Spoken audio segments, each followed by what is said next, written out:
always been treated as a safe haven, but its prices have been falling to new lows lately. What would you see as an alternative safe haven in this environment? I think, well, first of all, I'd say the best safe haven is still U.S. treasuries. Not necessarily because the U.S. has a good deal of fiscal rectitude, but there is a fiscal adjustment taking place, right? Although we haven't gone over the fiscal cliff, we are having partial sequestration and a partial tightening, both through spending cuts and tax increases.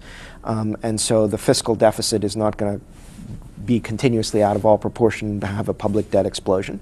So on the supply side, that's in some sense is good news. I'm not sure it's the best way to manage the economy, but it's in a narrow kind of sense, it may be a positive development for this question of what happens to the budget deficit and the public debt in the U.S. And eventually there'll have to be entitlement reform in the U.S. as in most of the rich world, just because of the demographics and the promises that have been made that can't be kept. So I think in the case of the U.S., treasuries offer still greater liquidity, depth, and the kind of safety that goes with the largest economy and the largest capital market, and also the 14th Amendment of the Constitution, which says that the validity of the public debt shall not be questioned, right? So I think that's still the best safe haven. I think there's some other alternative safe havens, you could say property in London.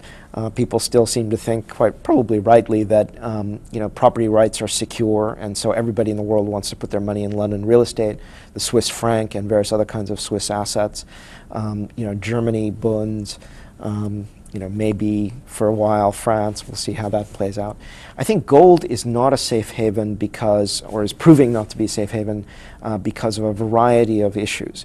One, gold really works in two kind of extreme tail risk, fat tail risk scenarios, either a kind of hyperinflationary condition or a severe deflation, right? In a hyperinflation, that's obviously good for debtors and bad for savers. And so in that kind of condition, you might say, paper certificates, claims on gold are fine, right? Because the banking system is going to be around, it's going to be in a good enough credit situation. The banking system is always highly leveraged to make good on those paper claims on gold. In the deflation scenario, the financial system, if it's a severe deflation, the financial system is going to be falling apart, so you'll want the physical gold because the paper gold certificates aren't good enough. Those are kind of the tail risks in which you want some kind of gold as a hedge against hyperinflation or deflation. The environment we have is neither hyperinflationary nor deflationary. Japan, which you mentioned, what they're trying to do is defeat deflation and generate what the rest of the world calls price stability, circa 2% inflation. The U.S., despite printing all this money, is really not having much inflation, and it's not going to have much inflation because they're still deleveraging and because the labor market is tightening only very little and very slowly.